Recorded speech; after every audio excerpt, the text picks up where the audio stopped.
Esto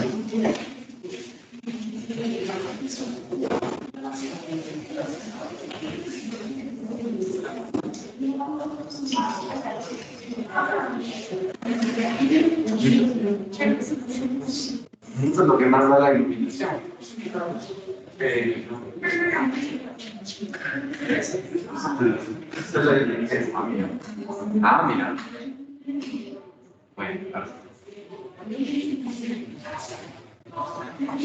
Bueno, voy a hacer algo para también conocerles a ustedes.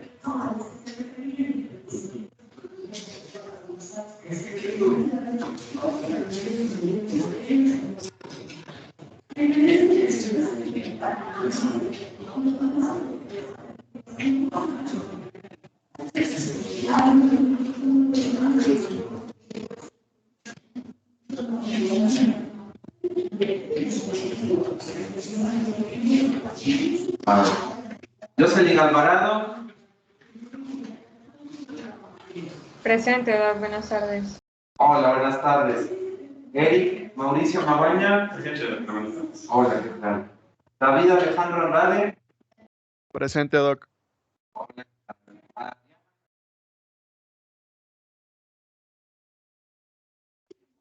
Ana. Por allá, Diana. Presente, Doc. Buenas tardes. Hola, buenas tardes. Andrés Ricardo Arévalo. Presente, Doc. Buenas tardes. Hola. Buenas tardes. Luis Alfonso Carrera. Brian Esteban Cervantes. Presente, Doc. Hola. Irene Chiriboga. Hola. David Flores. Presente, Doc. ¿Qué tal? Estefanía Heredia. Presente, Doc. Hola, hola. Miguel Andrés de Herrería. Presente, Doc. William Christopher. Y Piales. Presente, Doc. Nicolás Jara. Guadalupe Maldonado. Presente, Doc. Perdón, eres Alejandro Maldonado Guadalupe. Wellington Mesa. Presente, Doc. Carolina Naranjo. Buenas tardes, presente, Doc. Hola, buenas tardes. Isabel Osorio. Presente, Doc. Buenas tardes. Johan Falcar. Hola, Johan. Estefano Ramírez. ¿Qué tal? ¿Dónde estás? Hola. Nicole Silva. Presente, Doc. Buenas tardes. Yaeli Andrea Unger. Yaeli Andrea. O Jaime. Kerly Denise Yuxi. Hola. Matías Zavala. Presente, Doc. Hola. Bueno, bien. Yo, César Cumino, hombre, Francisco Novoa. Ah, sí, perdóname, Cristian Francisco. Igual usted está con visito de asistencia. Gracias por mi nombre. Ya, está bien. Bueno, ¿se me escucha fuerte y claro? ¿Se me ve? Bueno, no se asusten. Sí, Doc. Ya, Sí, Doc. fenomenal. Bueno, bienvenidos a este nuevo semestre. Qué chévere que estemos todos acá de nuevo. Ya creo que nos hacía falta las clases presenciales. ¿Sí? Bueno, qué bueno. De a poco, ojalá ya todos puedan venir. Me presento, yo soy Jorge Luis Salazar, yo soy endocrinólogo, tengo también la especialidad de medicina interna, tengo una maestría en bioquímica endocrinológica, todo eso porque siempre me gustó la endocrinología y me gusta mucho enseñar. Ya voy 6 años prácticamente siendo docente de la UDLA, siempre en endocrinología, y pues van a darse cuenta de que esa pasión por la enseñanza la quiero compartir con ustedes y quiero que seamos un grupo en donde podamos aprender juntos, es decir, ustedes planteando interrogantes, contribuyendo a las clases, que sean muy activas, que sean muy entretenidas y sobre todo muy útiles para su formación como médicos. Yo sigo siendo un médico en formación hasta que me muera y creo que ustedes también van a seguir aprendiendo hasta el fin de sus días. Si eligieron esta profesión, va a ser así, ¿sí? Así que lo poquito que vamos a aprender aquí en endocrinología que les sea muy útil para su carrera, para su vida profesional, presente y futura, ¿ok?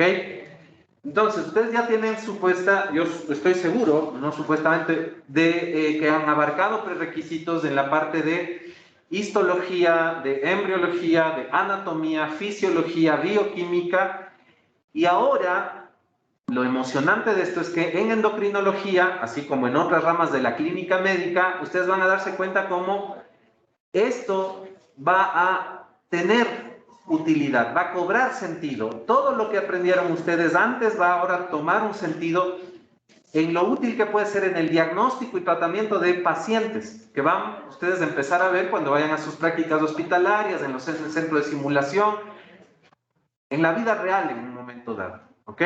Entonces, cuando ustedes escuchan la palabra endocrinología, ¿qué les surge? No piensen demasiado. Díganme la palabra que se les venga a la cabeza, cualquiera que sea. Los que están acá, los que están allá, pueden hablar libremente. No importa, no alcen la mano, yo les escucho. Ya, dijeron acá, vamos a hacer con una lluvia de ideas, tenemos glándulas, ¿no es cierto? ¿Alguien dijo? Tiroides. ¿Qué más? Hormonas, ya. Hormona. Excelente, hormonas por allá. ¿Alguien más? En función de esto, yo voy detectando entonces lo que ustedes ya saben, ya presuponen de qué es la endocrinología. Y seguramente ahora vamos a empezar a zambullirnos en algo más profundo. Y hablemos principalmente de esta palabra. ¿Qué es una hormona? ¿Qué les sugiere a ustedes de esta palabra, este término?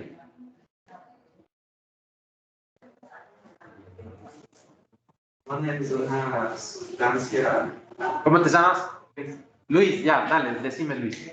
Es una sustancia segregada por una glándula que cumple con, sobre todo, una función estrictamente relacionada con la homeostasis del cuerpo. Ya, su compañero dijo, yo voy a resumir, vos me corriges, profesor, doctor Jorge, lo que vos quieras. No es verdad lo que tú dijiste y es verdad lo que yo estoy diciendo. Su compañero dice, hormona es una sustancia química, ¿sí o no? Que se encarga de controlar la homeostasis o el equilibrio fisiológico del organismo. ¿Qué necesita para actuar una hormona? El órgano blanco que va a ejercer esa respuesta a la acción hormonal. Un receptor. Un estímulo 2. Un estímulo. Está bien, vamos a ver. Nosotros podemos tener un estímulo externo. Esto que estoy intentando acá representar es el hipotálamo. Esta es la hipófisis.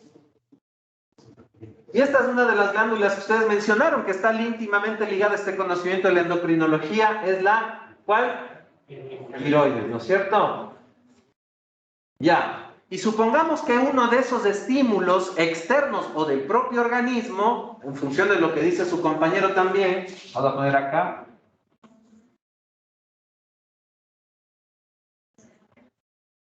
que uno de esos estímulos es el frío externo, el frío corporal, o sea, un clima como el de Quito, muy variable y puede ser muy frío en las madrugadas, puede ser uno de esos estímulos.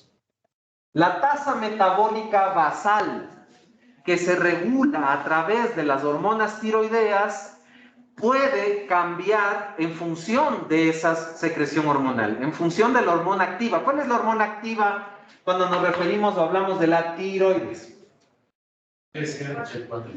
Ya, acá se generaron varias intervenciones, dicen la TSH, la T4, la T3. Punto 1. Y esto está bueno. Ustedes nunca se queden callados y acá no tengan miedo de equivocarse porque acá la equivocación es valiosísima para aprender. Tú dijiste, la hormona activa de la glándula tiroides es la TSH. La hormona que activa. Ah, ya, entonces está bien, no pasa nada, no te equivocaste. La hormona que activa, como su compañero mismo nos está diciendo, la tiroides desde la hipófisis es la hormona tiroestimulante o TSH, ¿no es cierto? Y la hormona verdaderamente activa, ¿cuándo hablamos de hormona activa? Es la que tiene relación directa ¿con quién? Con el, acá ustedes dijeron otra cosa más. Receptor. Entonces, de las hormonas tiroideas, ¿cuál es la que tiene interacción directa con el receptor finalmente? Ahí viene una de las cuestiones del eje hipotálamo-hipófiso tiroideo que nosotros tenemos que tomar en cuenta. Y hay cosas preconcebidas que ustedes tienen que ahora vamos a tratar de afinar. Dicen, o varios dijeron, la T4, pero la T4 resulta que no es la que se liga con más afinidad al receptor de hormonas tiroideas, sino la T3, ¿sí? La T3 es la hormona activa de la tiroides, aunque casi siempre se dibuja la T4 y la T3 saliendo de la tiroides. ¿Ya? La T3 no se excreta, o más bien, no se secreta directamente de la tiroides en grandes cantidades, sino que viene de una interconversión periférica. La T4 se termina transformando en T3, aunque sí hay algo de hormona T3 que se secreta desde la tiroides. Finalmente, la T3 va a tener efectos sobre órganos de nuestro organismo. Vamos a dibujar riñones, corazón, cerebro. Eso parece un Pac-Man, pero bueno. Y ante ese estímulo, por ejemplo el frío, aumentar la tasa metabólica para generar ¿qué cosa? ¿Qué será lo contrario del frío? Calor, ¿no es cierto? Para generar calor será una de las acciones de las hormonas tiroideas. Las hormonas tiroideas luego entonces, regula la tasa metabólica basal. Voy a poner esto en silencio. Ya.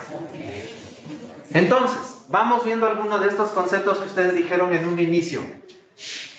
¿Qué es una hormona? Búsquenle un sinónimo, el que ustedes quieran. Allá, acá, ¿qué es una hormona? Con una palabra, nada más.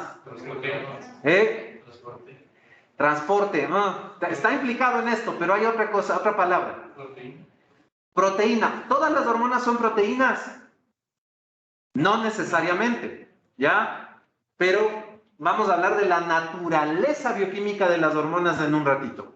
Otra palabra que, si tú estás en el hipotálamo y te quieres comunicar con la hipófisis... Mensajeros químicos, Doc.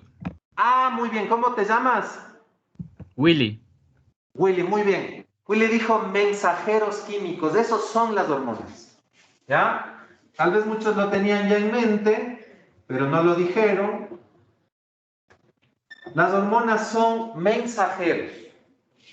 Llevan un mensaje, luego de un estímulo, para obtener una reacción desde otro tejido lejano.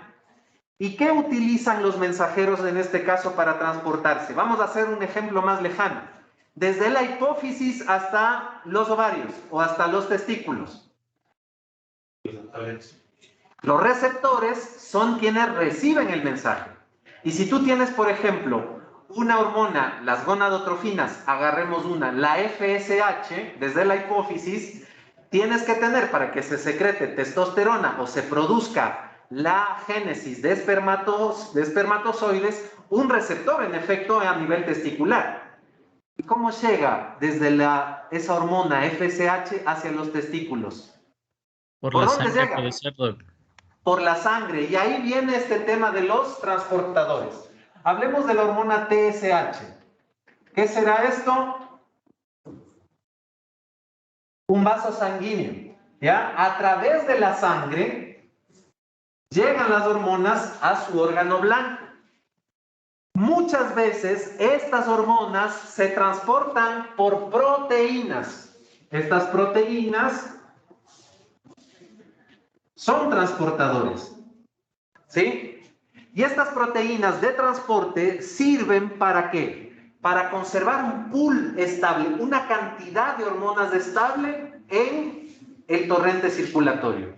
Y ese pool estable implica que la hormona aumenta su vida media, pero al mismo tiempo, ustedes si llegan desde, qué sé yo, desde su casa a través de un bus o en un taxi o en un Uber, esa es su proteína de transporte. ¿Qué tienes que hacer cuando llegas a la vía Nayón para llegar acá? Cuando llega tu transporte hasta ese momento en el que estás cerca de la puerta. ¿Qué tienes que hacer? Tienes que bajarte, ¿no es cierto? Tienes que bajarte del trole, del Uber, del carro de tu novia, de tu novio, de tu papá, ¿sí o no? Tienes que liberarte de ese transporte. para que finalmente subas acá al edificio. ¿Qué tiene que pasar entonces para que las hormonas se liguen a su receptor? ¿Sirven que estén esas hormonas en su proteína transportadora o deben estar libres? Tienen que estar libres. Tienen que estar libres para que contacten o interactúen con su receptor. Entonces, ¿es bueno que estén ligadas a una proteína de transporte? Sí, porque sus niveles son estables, constantes a lo largo de un determinado tiempo o vida media. Pero cuando están ligadas a su receptor, a su proteína de transporte, las hormonas pueden interactuar con el receptor, ¿verdadero o falso? Falso, no pueden. Tienen que estar libres para poder ligarse al receptor. Entonces, vamos con más cosas que ustedes dijeron. Las hormonas controlan la homeostasis. ¿Qué pasa si nos enfriamos y si el frío es extremo? Podemos sufrir daño a nivel de nuestros órganos. Y si nosotros aumentamos la tasa metabólica basal para generar calor, ¿qué estamos recuperando? La homeostasis, el equilibrio. Homeostasis era el equilibrio del medio interno, como les dijeron a ustedes en fisiología, ¿no es cierto? Ahora, las hormonas tienen similitudes en cuanto a otros sistemas de control. ¿Cuáles otros sistemas de control tenemos en nuestro organismo? El hipotálamo, tal vez. Ya, el hipotálamo es un centro neuroregulador y también endocrinológico, entonces neuroendocrino. El hipotálamo yo quería dibujarlo acá arriba, ¿sí? Hipotálamo. Pero el hipotálamo está muy, como acabo de decir, la palabra con N, está muy íntimamente relacionado con ¿qué otro sistema? Si está en el cerebro nervioso. Entonces el sistema nervioso es otro sistema de regulación. El sistema nervioso, el sistema hormonal son los sistemas de regulación de la homeostasis por excelencia. Las hormonas influencian el funcionamiento del riñón. Sí. ¿De los pulmones? Sí. ¿De los músculos? Sí. ¿Los nervios estimulan o inhiben la acción del corazón? Sí. ¿De nuestros músculos? Sí. ¿De nuestra vejiga? ¿De nuestro sistema digestivo? Sí. ¿Quién se encarga de producir nuestros impulsos sexuales para reproducirnos? Las hormonas, en coordinación también con el sistema nervioso. Así que, sistemas de control, acá podemos poner otra palabra. Control, ¿sí? Son el sistema nervioso y el sistema endocrino. ¿Con qué sustancias trabaja el sistema hormonal de control? Ya dijimos, ¿con cuáles? Con las hormonas. ¿Con qué sustancias trabaja el sistema nervioso de control? Neurotransmisores. Su compañero, ¿cómo se llama? Dijo bien, neurotransmisores, Mauricio. Entonces, las hormonas y los neurotransmisores son sustancias siempre diferentes. Unas son hormonas y otros neurotransmisores. ¿Verdadero o falso lo que estoy diciendo yo en este momento? Repito, la naturaleza bioquímica de los neurotransmisores y de las hormonas es siempre diferente. Ya que te pongan siempre en una pregunta de opción múltiple te da duditas, ¿no es cierto? ¿Verdadero o falso lo que yo estoy diciendo? ¿Sí o no y por qué? Falso. Acá dicen falso. ¿Qué dicen en la casa o donde están ustedes allá? Les repito la pregunta. La naturaleza bioquímica de los neurotransmisores y de las hormonas es siempre diferente. ¿Tú qué dices? ¿Verdadero o falso? Su compañero Mauricio dice verdadero. No, ¿Y allá? creo que sería falso, porque si nos hablamos de la naturaleza bioquímica, empezamos a hablar de todo lo que viene desde el centro, o sea, desde su creación. Entonces, naturaleza bioquímica creo que sería siempre la misma. O tal vez no la misma, pero van desde un mismo punto. Ahora yo les voy a dar un elemento para que ustedes reflexionen, pero que ustedes sean los que me digan si yo estoy diciendo algo verdadero o falso, ese enunciado que les acabo de dar. Tenemos una glándula que está encima de los riñones que tiene dos partes, una corteza y una médula. ¿Cómo se llama esa glándula? Suprarrenal. Desde la médula se produce una hormona, porque va al torrente circulatorio y desde el torrente circulatorio estimula al corazón. ¿Cómo se llama esa glándula de la glándula suprarrenal o adrenal? ¿Cómo se llama esta hormona? Que sale desde la glándula adrenal y va hacia el corazón a través del torrente circulatorio. Adrenalina. Bien, adrenalina. La adrenalina está secretándose desde un órgano y va hacia otro que está lejos. Porque en la naturaleza 30 centímetros es muy lejos, ¿sí? Cuando hablamos de cosas de moléculas que son muy chiquititas como las hormonas, ¿ya? Ahora, la otra cuestión. Les voy a dibujar acá. No es Lisa Simpson. ¿Qué quieres que sea esto? ¿Qué será? Una neurona. Y las neuronas se comunican con otras neuronas a través de brechas que se llaman ¿cómo? ¿Qué es esto? Una sinapsis. Una brecha sináptica del espacio de pocas micras que tienes allí. Existen en el cerebro de ustedes, brechas sinápticas o neuronas que utilicen para comunicarse unas con otras. Adrenalina. Sí, recontra sí, es un neurotransmisor, la adrenalina. Entonces, ¿la adrenalina es un neurotransmisor? ¿Sí o no? Sí. ¿La adrenalina es una hormona? Sí. En el hipotálamo tenemos neuronas, nuevamente, que entre ellas se pueden comunicar a través de un tripéptido que se llama TRH, hormona estimulante de la tiroides, entre las neuronas, perdón. Pero además la TRH puede, por el sistema portal hipotálamo hipofisario, estimular a una célula de la hipófisis. Por lo tanto, la TRH es un neurotransmisor. Sí, porque sirve para la comunicación entre neuronas. ¿La TRH es una hormona? Sí, porque a través del torrente circulatorio se comunica el hipotálamo con la adenohipófisis.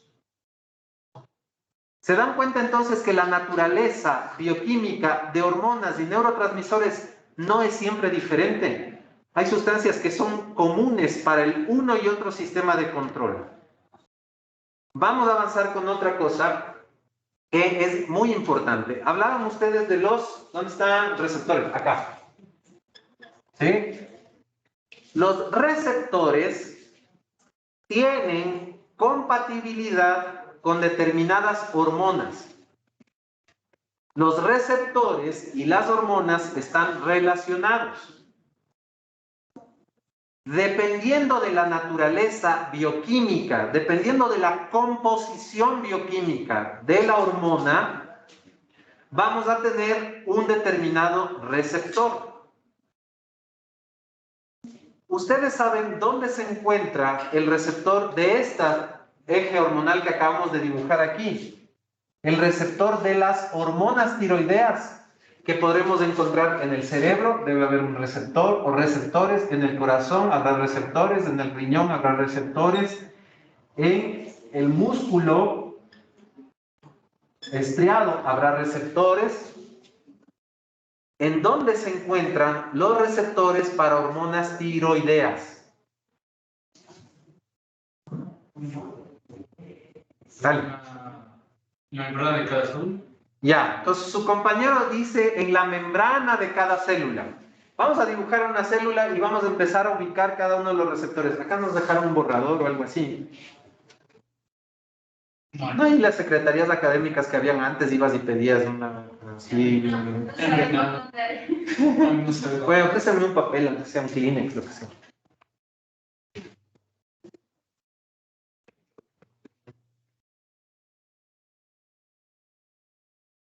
una camiseta. No sé. No hay problema. Nada más. Entonces, ¿nos quedó claro? Las hormonas representan un mecanismo de control. Listo. Las hormonas actúan frente a determinados estímulos. Las hormonas provienen de glándulas de secreción interna. Todo lo que dijeron tenía sentido.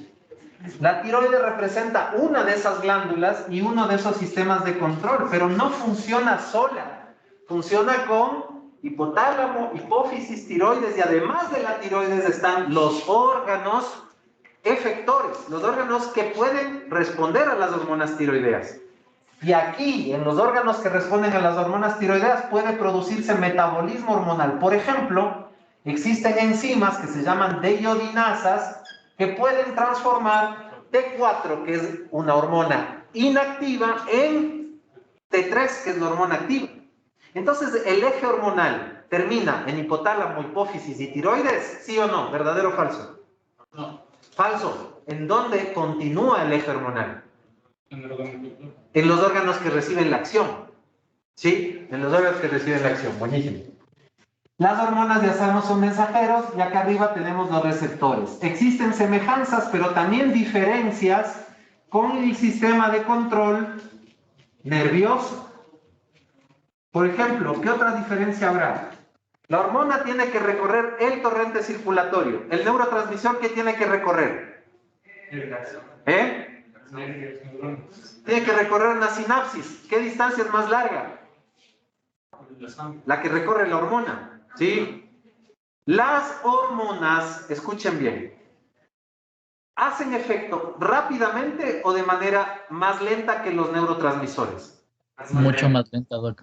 Mucho más lenta. Los neurotransmisores estimulan la membrana posináptica y eso tiene una respuesta rápida, que me facilita hablar, a ustedes pensar, moverse, etcétera, aprender, recordar, memorizar, traer un recuerdo que grabaron en su mente, etcétera. Entonces, las hormonas, sin embargo, que empiezan a actuar de forma más lenta, traen efectos más prolongados.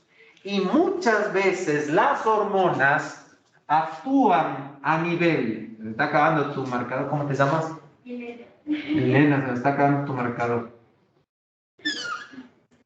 Las hormonas muchas veces modifican la expresión génica, la expresión genética. O sea que el blanco final de la acción hormonal muchas veces es ¿qué otra molécula? ¿Quién está aquí? ¿De quién depende la expresión genética?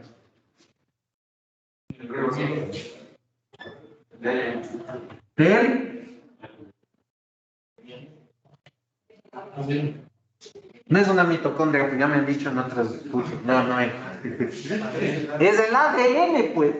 Piensen lo más fácil. Si les dicen genes, ¿en qué molécula piensas? ADN, sí, rápido. Las hormonas muchas veces se encargan de modificar la expresión del ADN. Y en el caso que tú decías, ¿cómo te llamas? Nicolás. Y en el caso que decía Nicolás, las hormonas tiroideas, ¿cuál era la activa? ¿Cuál era la hormona activa? La T3. La hormona activa cuando hablamos de la glándula tiroides es la T3. ¿Dónde va a tener su receptor?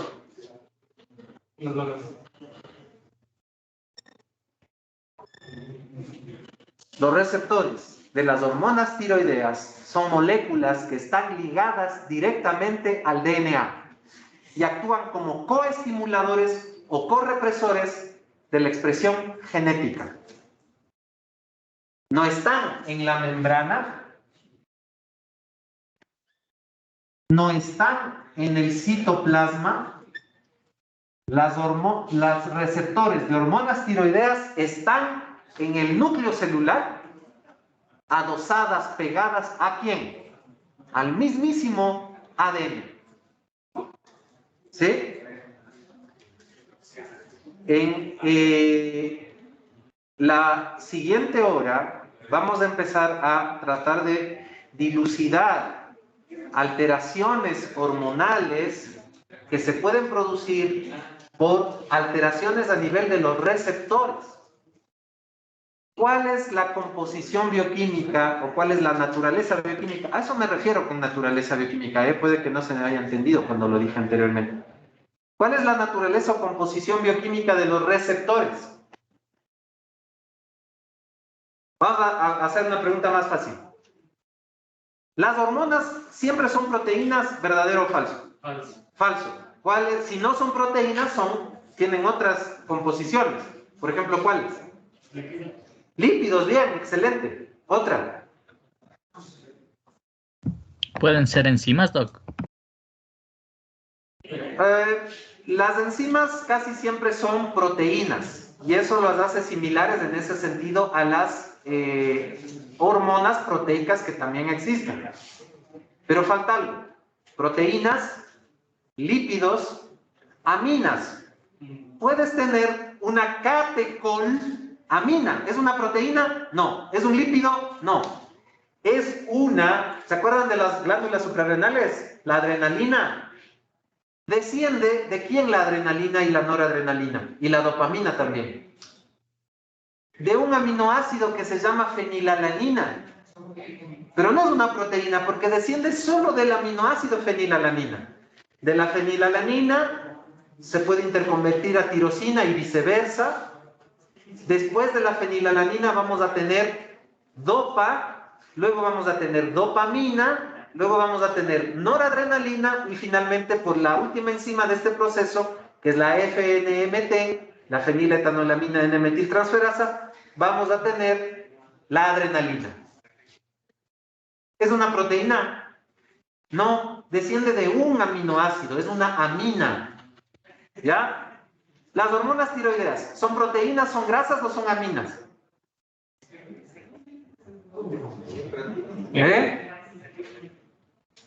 Las hormonas tiroideas descienden de dos residuos de aminoácido, tiroxina y tetraiodotironina. Tiroxina es lo mismo.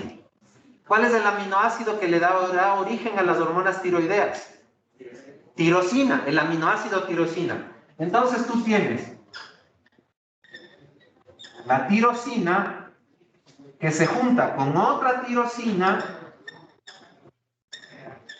que se junta con una molécula de yodo, una, dos, y acá una tercera molécula de yodo, y tendrás diyodotirosina más monoyodotirosina. ¿Qué compuesto estamos hablando este rato? Con 3 yodos. Hormona T3. ¿Es una proteína? ¿Es un dipéptido solamente? Decime, sí, ¿qué piensas?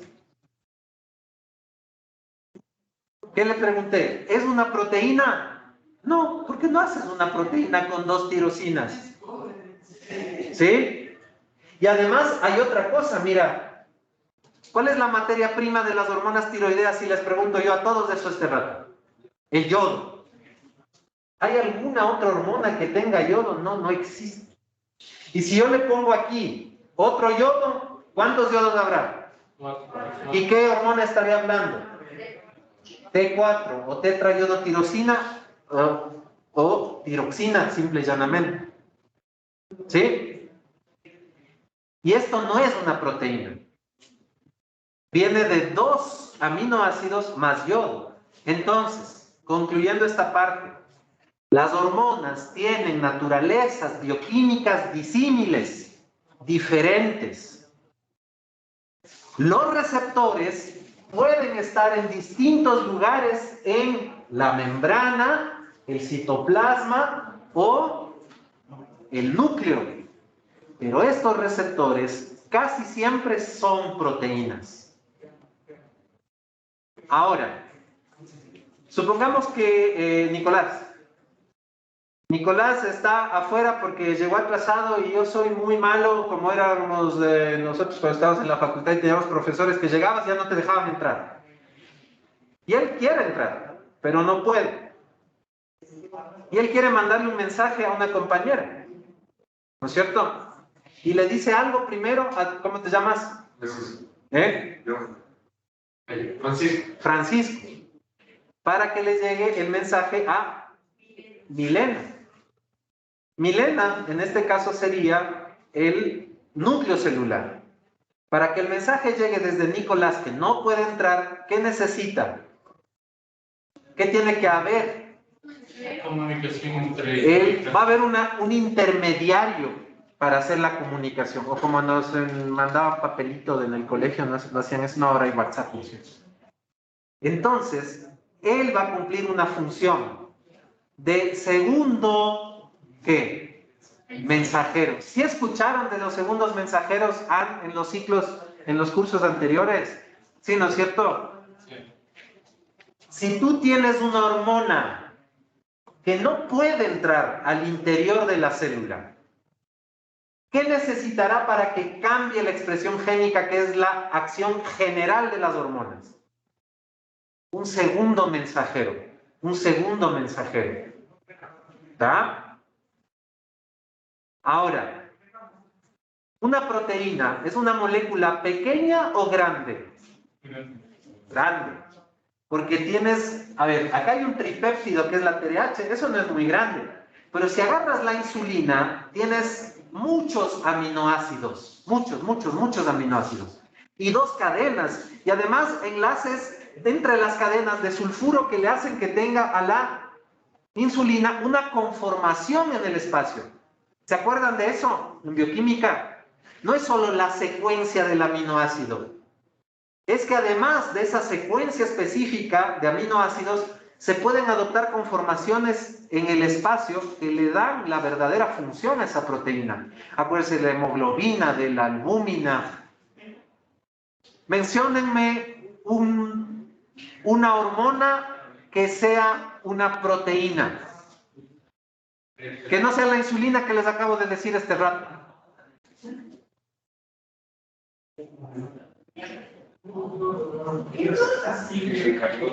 ¿Qué? Ya, muy bien, excelente, el glucagón. Su compañero dijo el glucagón, o glucagón. El glucagón es una proteína. Tiene muchos aminoácidos. ¿Es una molécula grande o pequeña? Grande.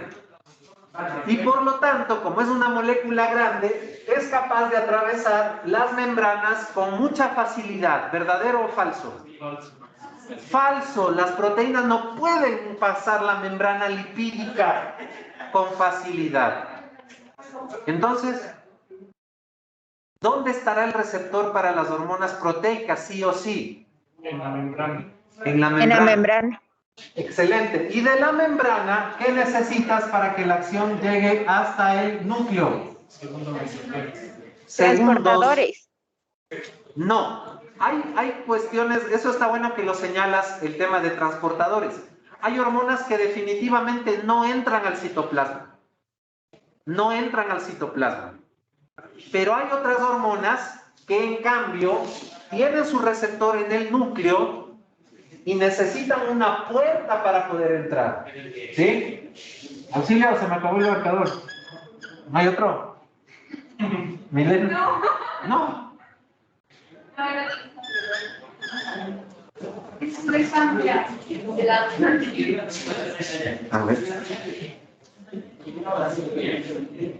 Entonces, lo que les estoy diciendo, su compañera dijo, si la proteína no puede entrar a través de la membrana celular, se puede utilizar transportadores. Sería como poner un transportador, es decir, que es a través de la puerta del aula de la UDLA, intentemos hacer pasar un trolebús. Eso sería... Muchas gracias. Vamos a ver, no vale 0, no vale.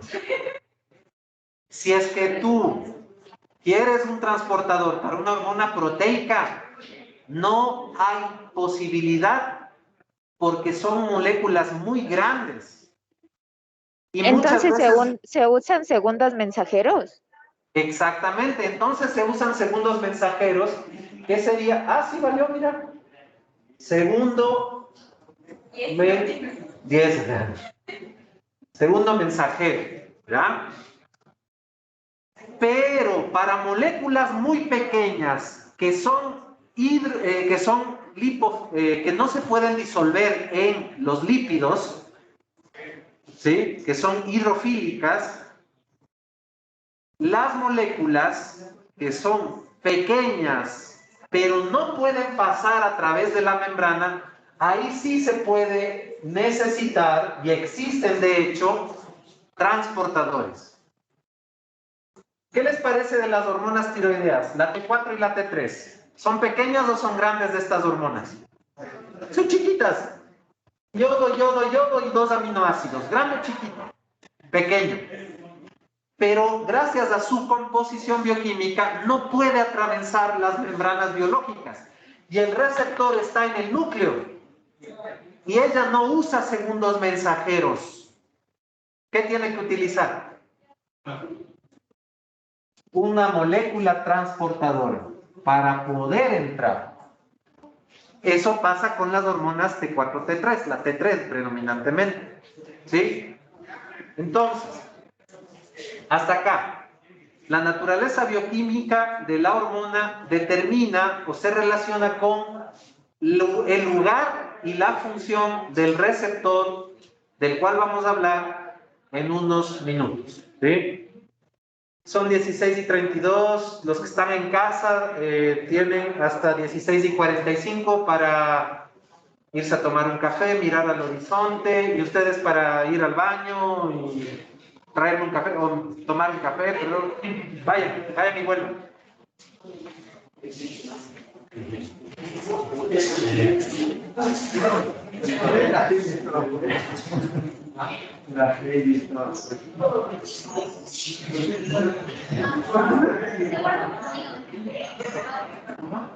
Cuando ves que a la derecha dice sincronización.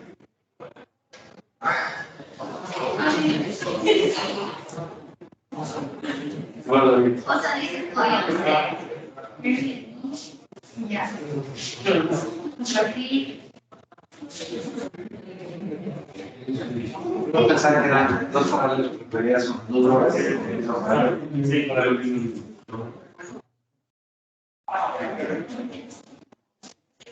una pregunta, ¿no se ocupa un libro o algo solo por Ya, ahorita que empecemos la clase de nuevo, para todos. ya están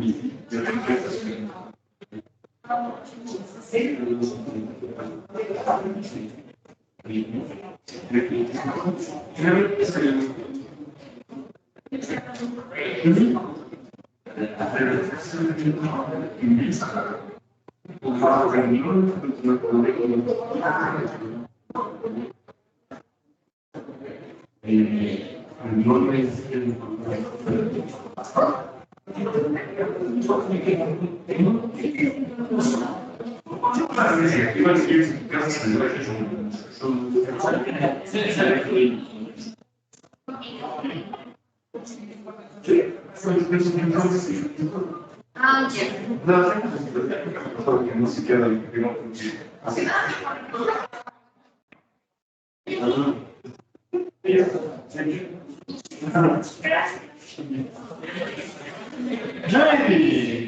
Estás participando de... Ya, yo te escuché. Estabas afuera. Sí, el que tenía que dar de vergüenza interrumpir la clase. Yo te escuché, yo digo. Ay, ahorita ya se conozco. Ya está aquí. Oye, qué grabada, yo no quiero ver mascarilla y me fallan los dientes acá, ¿no? con doble mascarilla no se parece. No, por eso el puñador. Hoy pasé todo el tiempo.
Sí, hace full calor.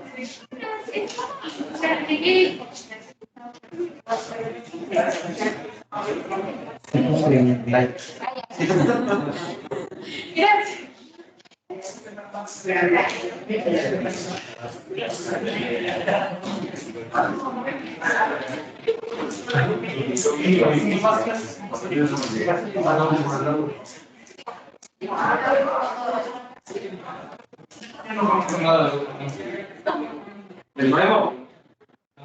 No, pasamos 2 años.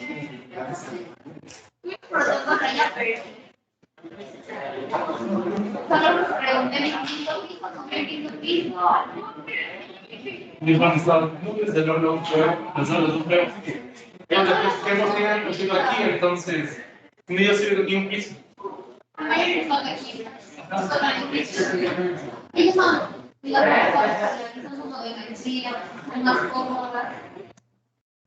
Sí, estas sillas son.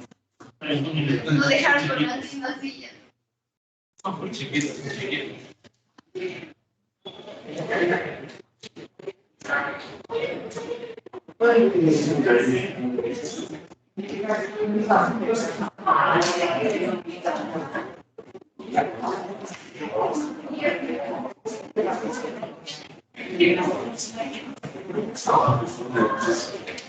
O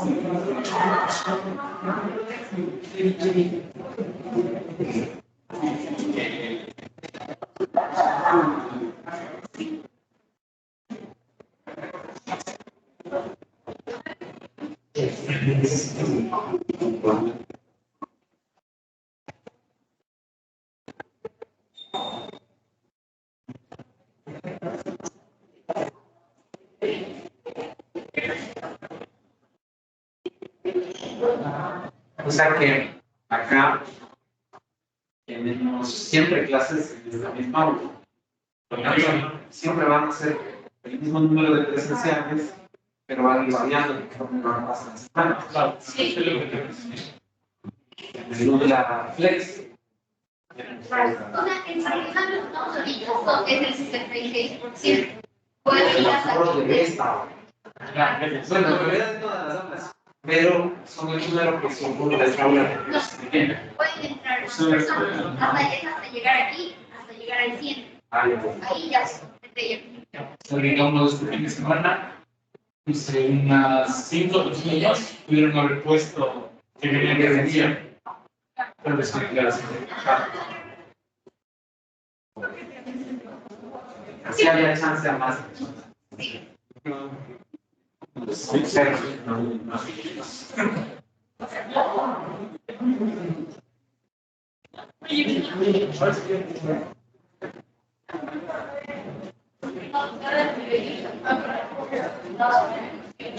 Y el aula.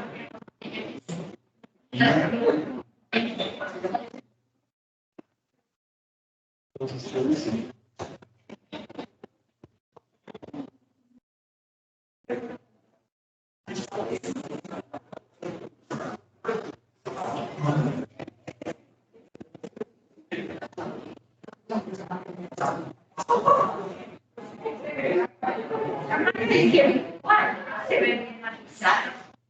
Ah, Virtual no se ve bien avisado. eso también. Ah, bueno. Por eso creo que, o sea, la siguiente semana debe ir más gente, ¿no? Claro, se son pilas para venir. Igual que no sé qué. No sé.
De aquí ya estoy con todo, ¿cierto?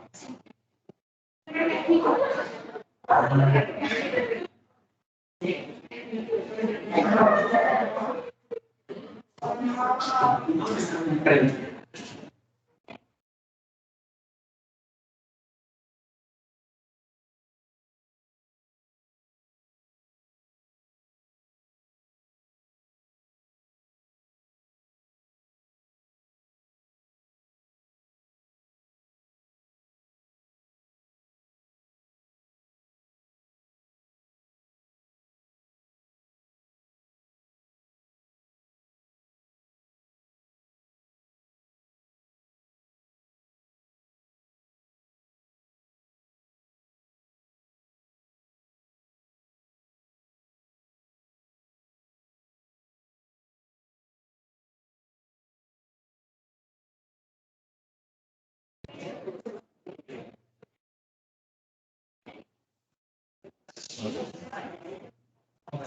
Es así como gracias.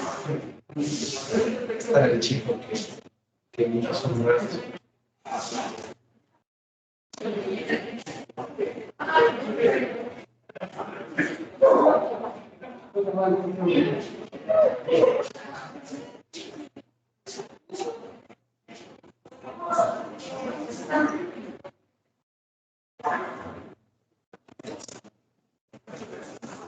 Ah, mira, mira. Solo había que ponerle. Bueno, vamos a empezar. Si se oye bien, déjale la puerta abierta un rato porque hace calor. ¿Sí me escuchan allá? Sí, Doc. Ah, gracias. A ver, antes de comenzar a volver a entrar en materia, suben mi Google desde allá. Ahí en ese caso creo que le conviene mejor compartir la pantalla. Creo que le conviene mejor compartir la pantalla. Les voy a compartir la pantalla para que ustedes vean lo que estoy intentando pasar.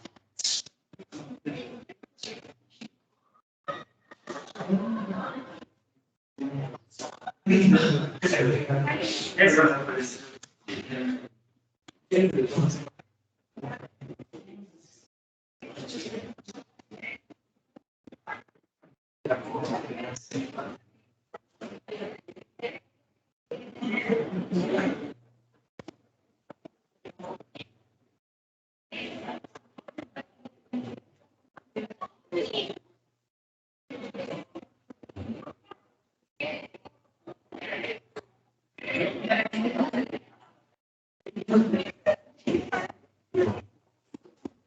Entonces, ustedes me estaban preguntando hace un ratito una pregunta muy pertinente de su compañero, de cuál era una fuente bibliográfica de la cual ustedes puedan empezar a estudiar y algo que está en un lenguaje comprensible, no necesariamente para endocrinólogos, sino para la carrera de medicina, para médicos generales, para médicos internistas.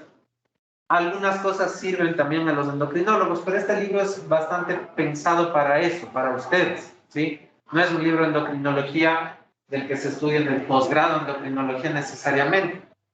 Y los capítulos que vamos a ir revisando, yo les iré diciendo qué temas vamos a ver de aquí, qué temas vamos a ver de algún artículo científico, qué video podríamos utilizar. Yo se los mando con anticipación para hacer una clase invertida, es decir, ustedes ya vieron el video y acá nada más aclaramos dudas, hablamos de ampliar la información con casos clínicos, etcétera, ¿ya?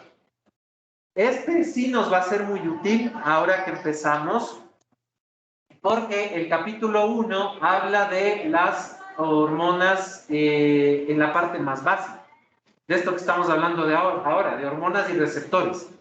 Pero yo no quiero que lean cuáles son las características y cuál es la fisiología de los receptores tirosina-quinasa o de los que utilizan AMP cíclico como segundo mensajero. No quiero esa parte. Quiero que se enfoquen en el capítulo 1 en la parte que habla acerca de enfermedades y en particular el síndrome de McCune-Albright. ¿Sí? Entonces, para la próxima clase, ustedes me van a decir qué es el síndrome de McCune-Albright. Yo les voy a preguntar en una de las evaluaciones del progreso cuál es el síndrome de McCune-Albright. Y esto me lleva a qué metodología vamos a utilizar para las calificaciones. Lo he hecho así desde el inicio desde el 2015, que yo doy clases acá en la UNLA, y no ha habido problema. Desde luego, se respeta por completo la distribución porcentual de la nota del progreso 1, del progreso 2 y del progreso 3. El examen del progreso 3 es acumulativo y tiene un nivel de complejidad más alto. Pero, escuchen bien esto, en el progreso 1 vamos a tratar de tener varias evaluaciones a través del aula virtual y si tenemos, por ejemplo, 4 evaluaciones escritas del progreso 1, la idea es que cada una de esas evaluaciones tiene igual peso para la calificación final del progreso 1.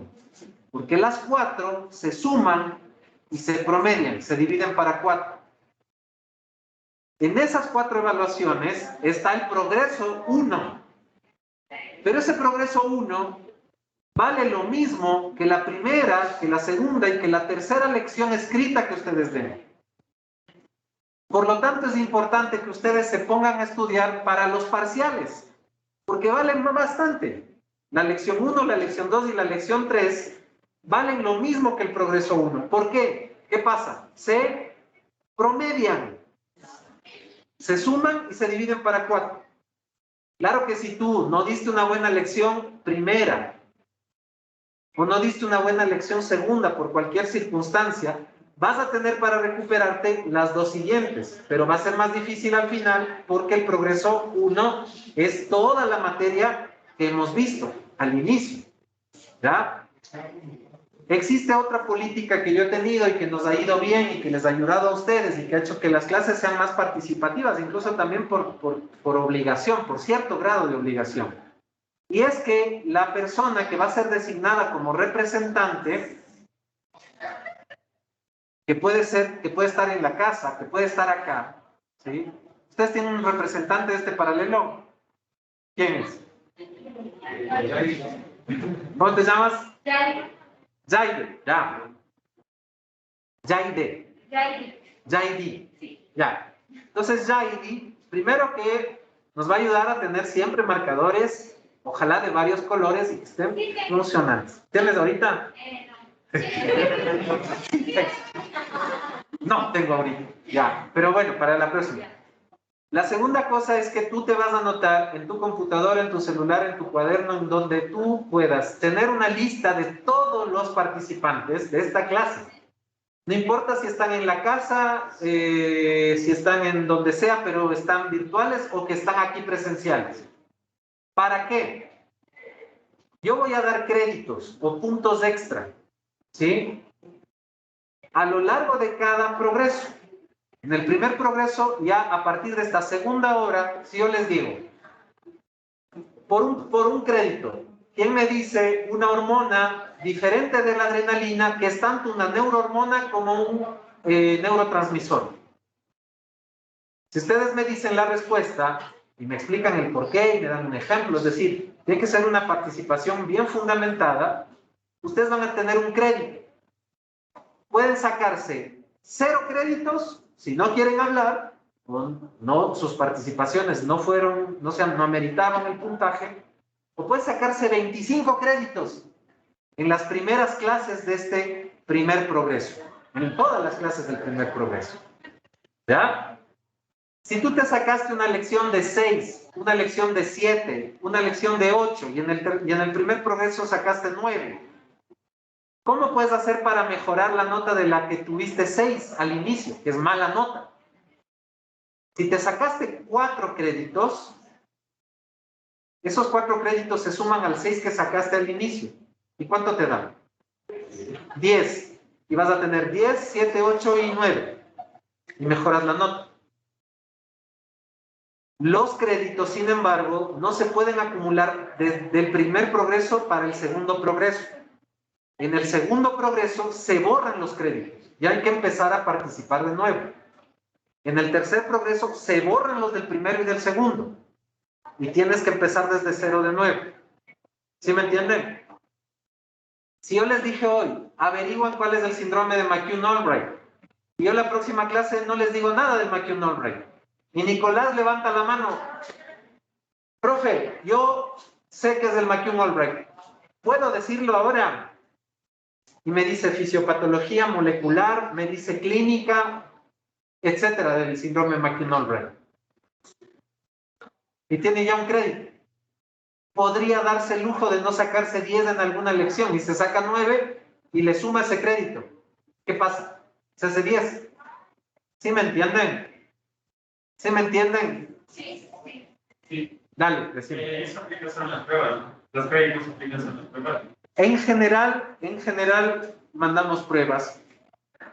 En el segundo progreso yo les mando a leer un libro y luego les tomo una prueba como comprensiva, un análisis de la lectura de ese libro, y si sacaste 7, también rige para esa prueba. En general, evaluamos de esa manera, ¿sí? Son evaluaciones escritas a través del aula virtual. Es así, ¿ya? Porque ahorita menos que nunca vamos a tener chance de, tal vez no lo tengamos, de hacer exposiciones y demás, pero si lo hacemos y hay una nota, no sé yo, en un trabajo en grupo, que sacaron 4 sobre 10, las personas que tengan créditos, si tienes 3 créditos reservados, ya no tienes 4, tienes 7. Pero eso no va para el grupo, va para tu nota, porque los créditos, ¿quién se los sacó? Son tuyos, ¿ya? Entonces, las personas que contribuyan, participen, estudien, estén activos en las clases, tienen créditos. No hay trabajos finales de recuperación que no estén en el reglamento de la UDLA. ¿Cuál es la única manera de recuperar pruebas para el reglamento de la UDLA? El examen remedial. Les digo a ustedes ahora, y les digo a ustedes en la casa, el remedial es bien complicado, se supone que es acumulativo y de alta complejidad. No se esperancen en el remedial. Saquen créditos, estudien para los parciales y empiecen a sacar buenas notas ahorita. Yo tengo gente que se fue con 6 del primero, 6 del segundo y hablaban como loritos en el tercer progreso para sacarse créditos. Y si te sacas 8 ahí, probablemente ya no alcances a mejorar las notas anteriores. Porque los créditos que dije se borran. ¿Ya? A medida que pasa el progreso. ¿Listo? ¿Más preguntas, más dudas desde allá, desde acá? Dale. ¿El libro qué edición? La 10ª. ¿Qué consigue la novena edición tal vez? Te sirve, pero si hay algún conflicto en cuanto a la elaboración de las preguntas, que yo voy a tomar en cuenta la 10ª, no me voy a decir, no, es que la novena dice tal cosa. No, la 10ª es la que vamos a tomar como base, aunque las diferencias que hay entre una y otra edición son mínimas, ¿sí? Pero cuando hay algún conflicto de las preguntas que yo genere, vamos a irnos al libro, a la última edición, que es la 10ª, ¿ya? Yo les había dado a sus compañeros de los anteriores semestres la 10ª edición, que está en inglés. Es un inglés básico, técnico, que todos deberían entender hasta ahorita, pero algunos consideran la edición en español. No hay ningún problema. Pueden utilizar en inglés, en español, hasta podrían utilizar la novena, aunque con esta observación que te acabo de hacer, ¿cierto? ¿Más dudas, más preguntas? Sí, Doc, disculpe, estaba revisando el aula virtual y no está el sílabo, tal vez nos va a subir ya en estas horas o después, tal vez. Perdón. Ahora, tarde, noche, ya lo subo, ¿ya? Al Brightspace, ¿no es cierto? Sí, ya lo vamos a subir. Listo, ¿qué más? Más preguntas. Por ahora les voy a hacer un adelanto de lo que vamos a ver. Entonces, en esta clase estamos terminando de ver el capítulo 1 del Greenspan, que se refiere a la parte introductoria, naturaleza bioquímica de las hormonas, diferencias, semejanzas con el sistema nervioso de control, el concepto o esta reflexión que hemos tenido sobre los receptores y sus posiciones a nivel de la membrana, citoplasma y núcleo, y además saber que existen enfermedades a partir de anomalías en los receptores. ¿Cuál es la naturaleza bioquímica de los receptores? ¿Qué son los receptores? ¿Qué? Proteínas, ¿sí? Los receptores son proteínas. Y si los receptores son proteínas, ¿quién codifica esa cadena de aminoácidos que luego va a ser la proteína? ¿Quién tiene ese código? El ADN, ¿sí? Y si tú tienes una alteración en un aminoácido que modifica la secuencia de la proteína, ¿cómo se le llama esa modificación, perdón, en el ácido nucleico? Mutación, ¿sí? Entonces, ¿puede haber anomalías en el ADN que afecten a la composición de los receptores? Sí, puede haber mutaciones que afecten a la función del receptor. Y si tú tienes una mutación que hace que este receptor trabaje por sí solo, sin juntarse con quién, con la hormona, y este receptor manda señales al interior de la célula sin necesidad de que venga la hormona, esa mutación será de pérdida o de ganancia de función. Le repito, tú no tienes la hormona y el receptor por sí solo está enviando señales al interior de la célula o activando los segundos mensajeros. ¿Qué será? ¿Una mutación con pérdida o ganancia de función? Ganancia de función. Porque ese receptor se torna autónomo. No necesitas el mensaje. Acá adentro te manda solito. ¿Sí se entiende? Ya. Ahora, cambiemos el ejemplo. Sí, les voy a dejar de comer esto porque nos va a dar acción. ¿Ya no está compartiendo? ¿Ya no?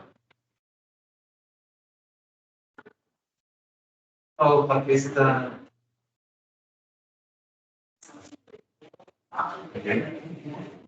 Entonces, el receptor también puede pasar otra cosa, porque si hay mutaciones con ganancia de función, habrá mutaciones con pérdida de función. Habrá mutaciones con pérdida de función. En este caso, sí que tienes la interacción hormona-receptor. La hormona viene hasta acá, se liga, y el receptor debería enviar una señal al interior. Pero ¿qué pasa en la pérdida de función? No se envía la señal. A pesar de que existe la interacción, no se envía la señal. Puede haber algo tan grave que incluso impida que la cerradura, este mecanismo, ¿se acuerdan cuando les enseñaron acerca de las enzimas y los sustratos? Las enzimas tenían un sitio activo y eso producía la interacción entre la enzima y el sustrato. Ahora, imagínense este ejemplo. La conformación del receptor es totalmente compatible y específica para interactuar con la hormona, ¿sí? Pero si es que este receptor cambia porque tiene una mutación, ¿qué va a pasar con la hormona? Podría no ligarse siquiera. Ahora, hay casos en que sí puede ligarse, pero ¿qué no pasa? La señal. En cualquiera de los dos casos, esta interacción no se produce de manera efectiva y hay pérdida de la función del receptor. El receptor está en la membrana, pero no transduce, pero no interactúa adecuadamente con la hormona, de manera que no hay acción hormonal en sí mismo. ¿Sí? Y si no hay acción hormonal, ¿cómo también se puede llamar este fenómeno? La hormona está, pero el órgano blanco... Resistencia. Muy bien, ¿quién dijo resistencia? Ya. Coincidentemente vos vas a ser la primera que tenga un crédito. Ponte un crédito, ¿ya? Vos tienes que ser muy honrada, no solo eso, sino muy pilas con los créditos, para que no se pierdan ni los que digan los compañeros en la casa, ni ustedes acá, ¿ya? Y al final, tú me pasas esa lista, ¿ya?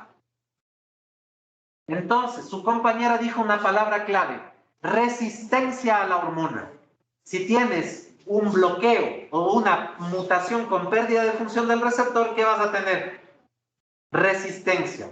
¿Existen síndromes de resistencia a hormonas? Sí. El McCune-Albright que ustedes van a ver es todo lo contrario. Es un receptor que tiene ganancia de función por una mutación del ADN que codifica para el receptor hormonal, en especial para hormonas proteicas. ¿Por qué? Porque el receptor está afuera, está en la membrana. Pero existen patologías hormonales en donde habrá resistencia. ¿Sí? Les pongo un ejemplo. ¿Qué cosa? ¿La diabetes? Ya, su compañero acaba de decir algo importante. Dijo la diabetes. Expláyate, decime más. Por ejemplo, digamos la diabetes tipo 1, que podría ser generada esta resistencia, es la diabetes tipo 2, genera esta resistencia a la insulina por el hecho de que se estuvo produciendo en tanto exceso que ya se terminó, por decirlo de alguna manera, agotando su capacidad. Entonces comenzó a dejar de recibir y poder transportar para poder generar. Yo creo que tienes la idea, pero faltan cosas. Yo creo que tu ejemplo está bueno como para que nos sirva a todos y yo lo explique. ¿Ya? Entonces, su compañero dijo que él se acuerda o él sabe que uno de los fenómenos de la fisiopatología de la diabetes tipo 2 es la resistencia a la insulina. Y todos tenían ese concepto, ¿no es cierto? La resistencia a la insulina implica que ¿tienes o no tienes insulina? Sí que tienes insulina. La hormona está. Pero ¿qué pasa? El problema es a nivel de ¿dónde? Del receptor. La insulina la tenés, pero no tienes acción del receptor. ¿Sí? ¿La insulinoresistencia necesariamente produce diabetes? ¿Sí o no? Tú agarras, y este ejemplo se los pongo siempre cuando ya estamos viendo la parte de diabetes, tú agarras 5 personas con obesidad y mides, ninguna tiene diabetes, y mides los niveles de insulina de esas personas. ¿Cómo van a estar los niveles de insulina? En un rango normal entre 2 y 20. ¿Cómo piensas que van a estar en esas personas? Ninguna tiene diabetes todavía. ¿Cómo van a estar? Nos separamos al 20. Mayores al 20, o sea, elevados. Porque para vencer la insulinoresistencia, ¿qué necesitas? Más cantidad de hormona. Y si durante mucho tiempo tú estás con esa insulinoresistencia persistente y tienes condicionantes genéticas en tu cuerpo que produzcan o que te hagan susceptible a la falla de la célula beta, ¿qué va a terminar pasando? La insulinoresistencia agota a la célula beta, la insulina, ¿qué empieza a hacer? A bajar, a no ser suficiente para vencer la insulinoresistencia, se produce hiperglucemia y esa enfermedad, ¿cómo se llama? Diabetes. Ese es el resumen de la fisiopatología de la diabetes tipo 2. Bien simplista, pero es así. ¿Y en dónde está el defecto? Acá. Por un defecto del receptor, no necesariamente. Puede haber sustancias proinflamatorias, como el factor de necrosis tumoral alfa y otras citoquinas, que contribuyen a generar la insulinoresistencia. ¿Ya? Vámonos a otro ejemplo, otra alteración. ¿Alguien tiene alguno en mente? En la casa ya habría googleado resistencia a las hormonas y estaría diciendo, es una ventaja estar allá. Otro fenómeno de resistencia hormonal es el pseudohiperparatiroidismo. Si ustedes tienen aquí una célula, ¿no? Y tienen, esta célula tiene un receptor. Y esta célula está, por ejemplo, en el hueso. ¿Sí? El hueso, los osteoclastos, tienen receptores para una hormona. ¿Cuál es esta hormona? La PTH o paratormona. La paratormona se secreta desde otra glándula, de las glándulas paratiroides. ¿Sí? En este caso, en la resistencia hormonal a la PTH, acá el que está dañado es el receptor de PTH. ¿El problema está en la glándula o en el receptor? ¿O en el tejido blanco? En el tejido blanco. Cuando tú tienes una bajada de calcio en tu cuerpo, ¿sí? Esta bajada de calcio hace que aumente ¿quién? La PTH. Y la PTH hace que el osteoclasto en el hueso devore la matriz ósea, por decir un término entendible. ¿Para sacar qué cosa? Más calcio. Este ejemplo, junto con el de las hormonas tiroideas que yo les empecé a dibujar, ilustra uno de los mecanismos de función de las hormonas o de su regulación más básicos. ¿Qué ilustra este ejemplo? Baja el calcio, sube la PTH. El calcio se vuelve a rehabilitar, baja la PTH. ¿Cómo se llama ese fenómeno? ¿Quién dijo? Ponle un crédito. Porque tú lo estabas pensando, pero no lo dijiste. Gracias. ¿Cómo se llama tu compañero? Por eso. Ya. Entonces, este fenómeno de retroalimentación negativa, ¿no es cierto?, clásico de la regulación hormonal y de la fisiología en general, nos va a ayudar a explicar qué es lo que pasa en este trastorno de resistencia a qué hormona, a la PTH. Entonces, y también a interpretar la clínica, o sea, los síntomas, cómo se nos presenta el paciente, ¿ya?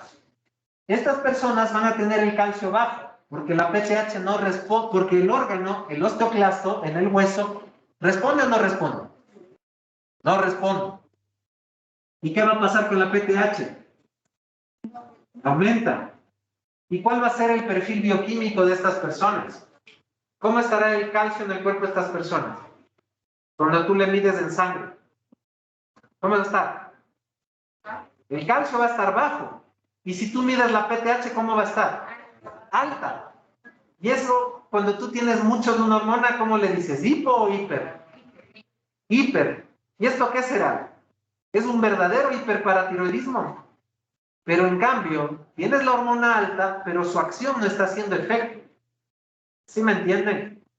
Entender estos mecanismos, que son, hasta cierto punto, son fáciles, están basados en la fisiología, luego les va a servir para entender otras enfermedades hormonales y no hormonales también. ¿Ya? Entonces, este es otro ejemplo que está en el Greenspan, ¿ya? De personas que tienen calcio bajo y la PTH muy alta.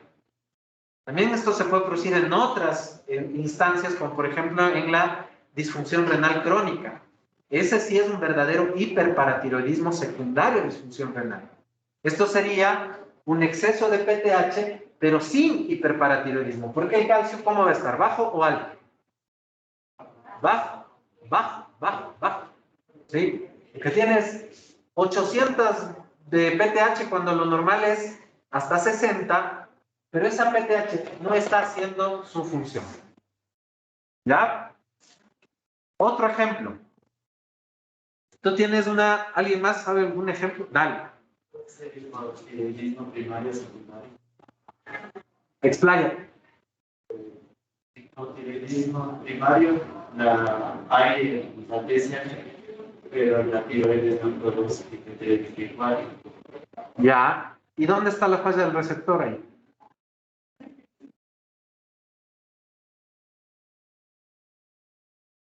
¿Me entienden? No hay una falla del receptor. El receptor está normal, pero la cantidad de hormonas es lo malo. ¿Y qué pudo haber pasado en la tiroides para que no produzcas hormonas? Por ejemplo, la causa más frecuente de hipotiroidismo es una enfermedad autoinmune que se llama tiroiditis de Hashimoto. Y vos tienes una tiroides chiquita, atrófica, que produce poca T4 y poca T3. Por retroalimentación negativa, ¿cómo va a estar la TSH? ¿Alta o baja? Alta. Tratando de hacer que la tiroides funcione o restablezca su función. Pero aquí no hay una anomalía del receptor. Ahora, suponte que tienes un niño. Este ejemplo no lo iba a decir, pero es válido ahora que tú estás trayendo las hormonas tiroideas. Un niño que nace totalmente hipotónico, flácido, ¿sí? Cuando nacen los niños en el Ecuador, y eso no de hace mucho tiempo, les hace una prueba en sangre para ver cómo está la TSH en el talón, ¿sí? Y la TSH a ese bebé que no tiene bocio, no hay bocio, la TSH le sale altísima, es decir, tiene hipotiroidismo. Le hacen una ecografía de la tiroides para ver la tiroides y resulta que la tiroides está muy chiquita. Eso lo tiene de nacimiento, porque el bebé acaba de nacer. y no toma bien el seno materno y está muy hipotónico y no reacciona y tiene la TSH sumamente elevada. ¿Con bocio o sin bocio? Sí. Sin bocio, pues la tiroides está chiquita. ¿Qué receptor de qué hormona pudo haber fallado en este bebé? El receptor de la hormona de TSH. Bien, explaya. O sea, falla el receptor, no está recibiendo la TSH y no genera la T4.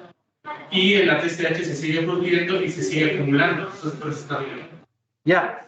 Y la TSH, además hay que tener en cuenta otra cosa. La TSH solamente hace que las hormonas tiroideas se sinteticen, captando más yodo, produciendo más tiroglobulina. ¿Qué otra cosa le hace la TSH a la tiroides? Desarrollarse. Eso influencia directamente sobre el desarrollo del órgano como tal.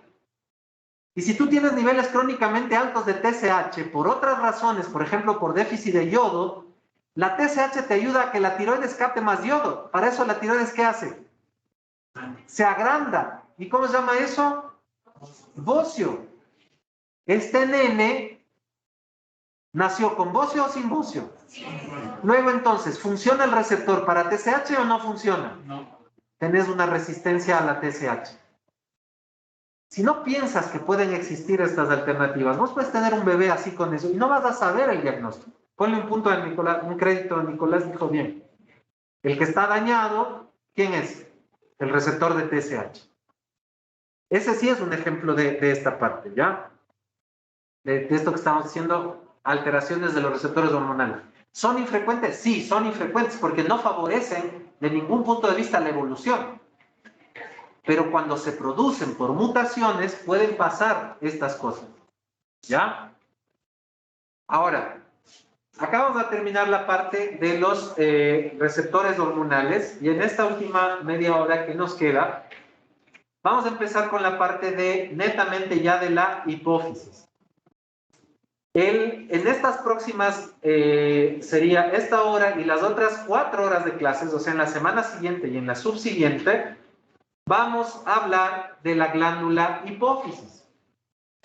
Cuando ustedes piensen en hormonas, nunca se olviden de esta unidad, hipotálamo hipofisario.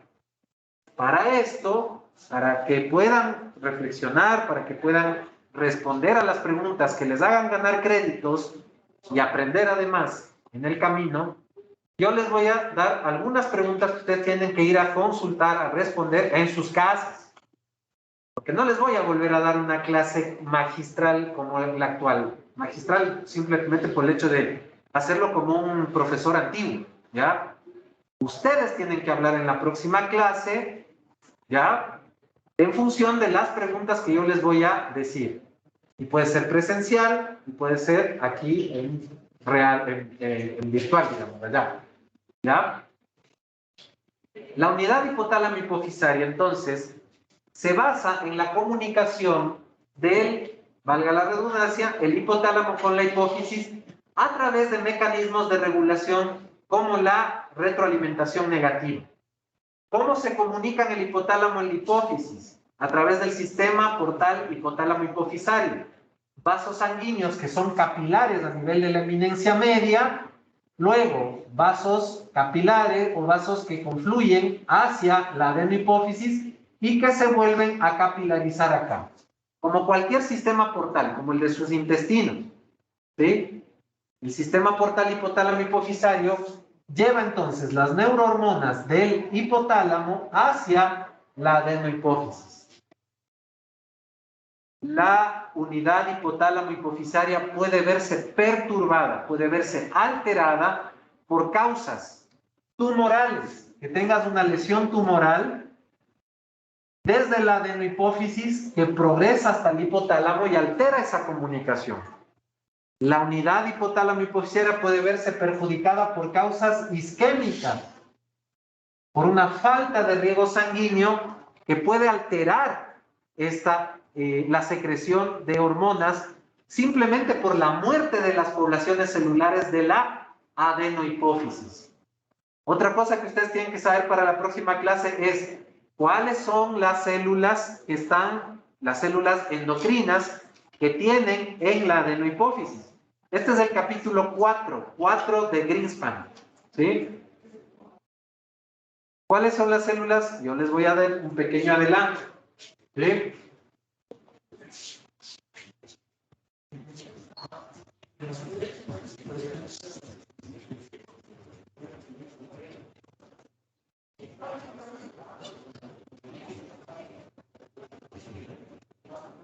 Las células que constituyen la adenohipófisis y que se encargan de producir hormonas, ¿cuáles son? ¿Quién me dice ahora?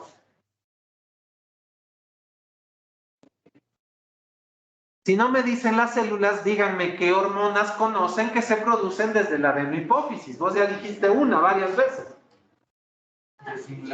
La tiroestimulante.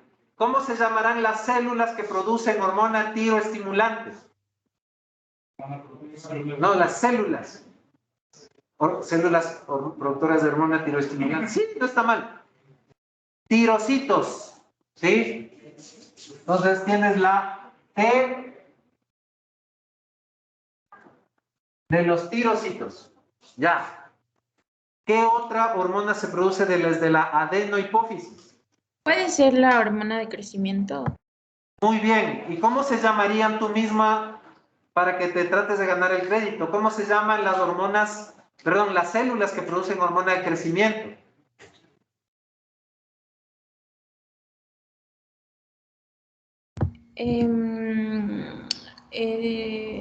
Es algo de soma... Ya no me acuerdo. Pues no pasa nada, pero si la somatotropina u hormona de crecimiento es la hormona de la que estamos hablando, los somatotropos son las células que producen somatotropina. Entonces, mira, voy a poner acá. ¿La G de qué será? De GH, ¿ya? De hormona de crecimiento. Otras hormonas faltan. Ya, bien, la prolactina. Vamos a ponerle por acá. ¿Y cómo se llaman las células que producen prolactina?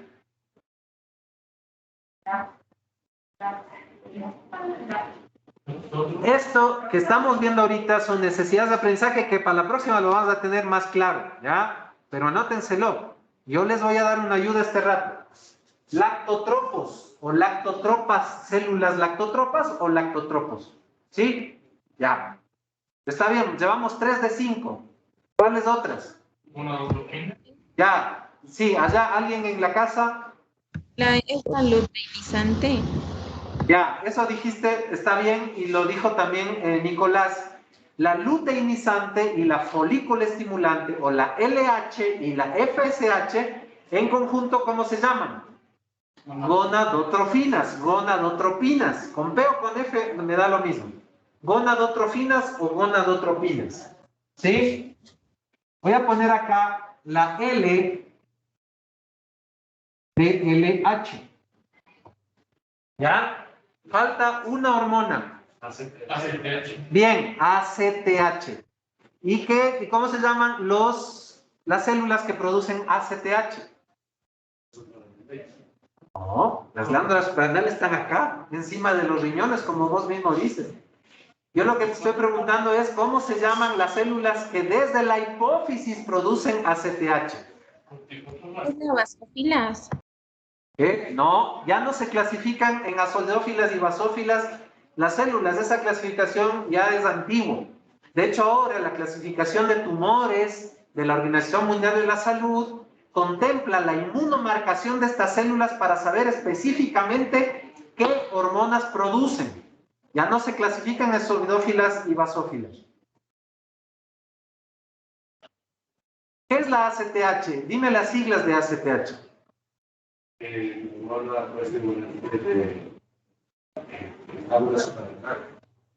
Vamos a poner así. ACTH es adrenocorticotrofina o hormona adrenocorticotropa. Y las células que producen esa hormona son los corticotropos.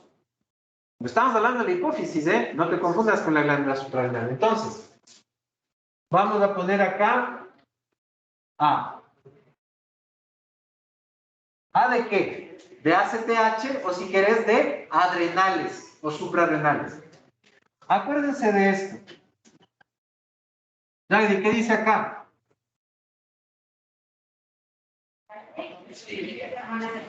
Vamos, te voy guiando con una flecha. Solo lee esto como si fuera una palabra, de corrido. Gilita, ya.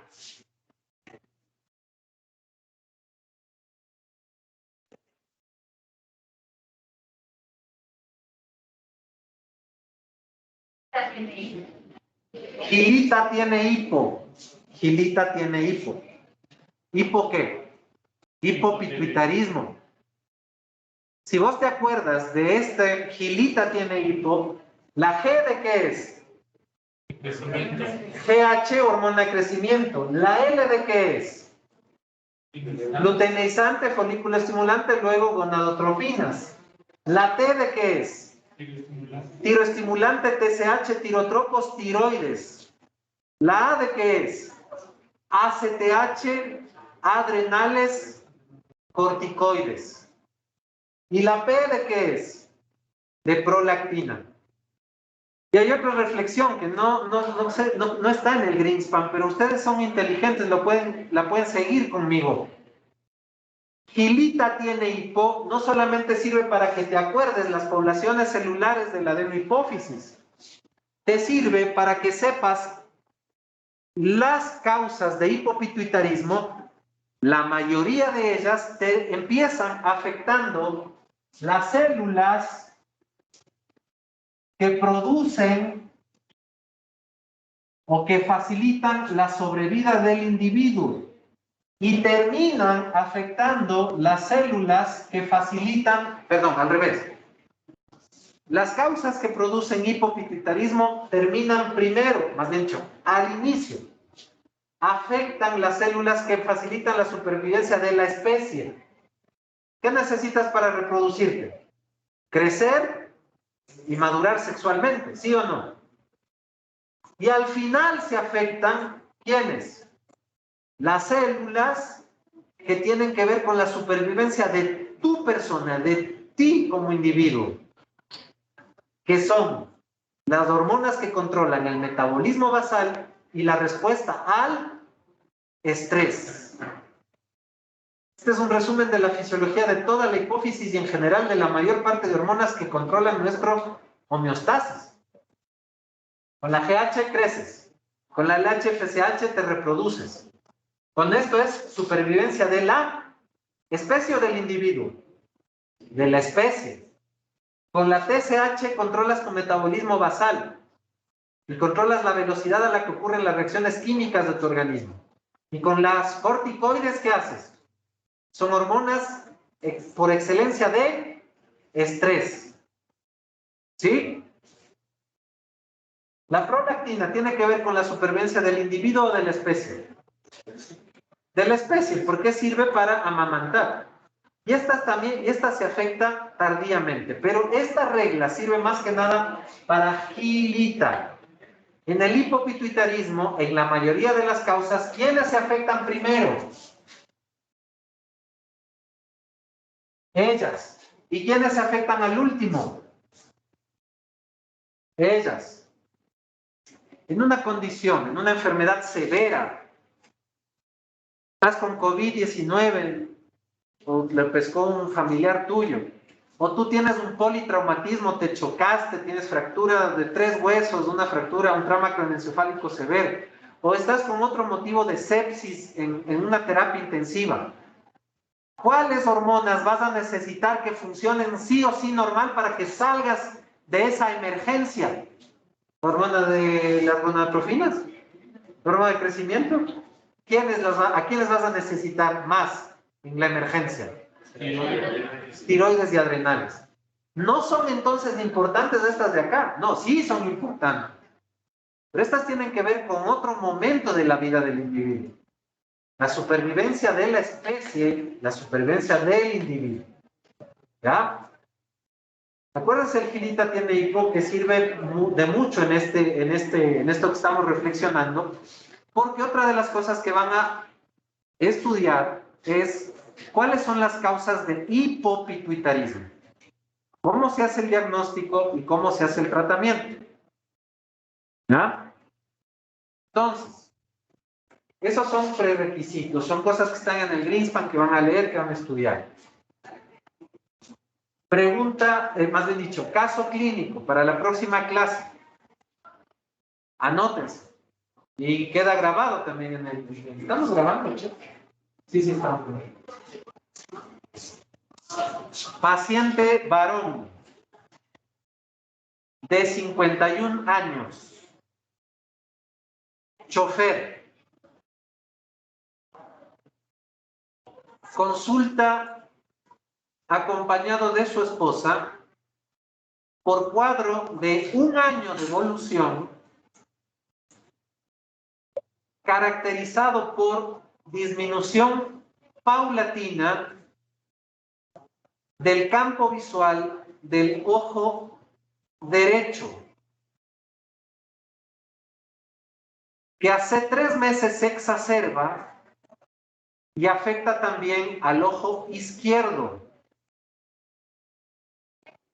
y le dificulta manejar. Entre paréntesis, se ha chocado varias veces. Cierren paréntesis. Punto seguido. Además, el paciente presenta, según refiere la esposa, debilidad que progresa en los últimos 3 meses y desde hace 1 mes presenta disminución de la libido y disfunción eréctil.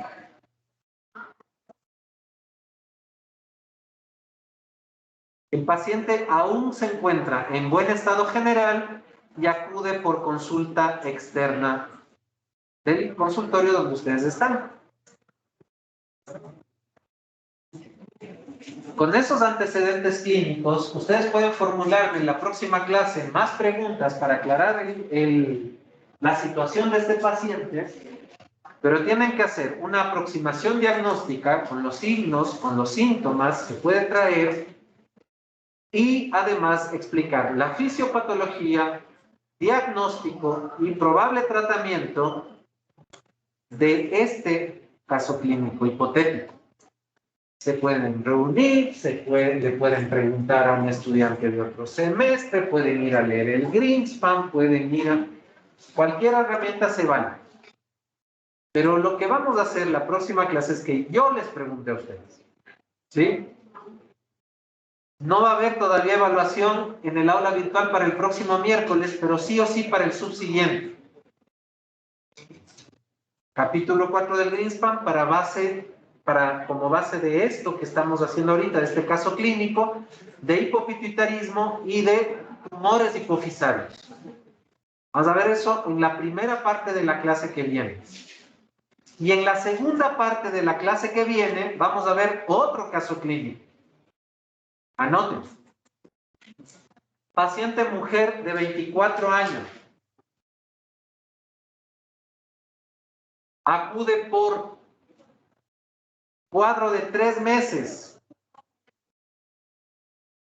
Amenorrea secundaria. Y 1 mes de evolución de galactorrea.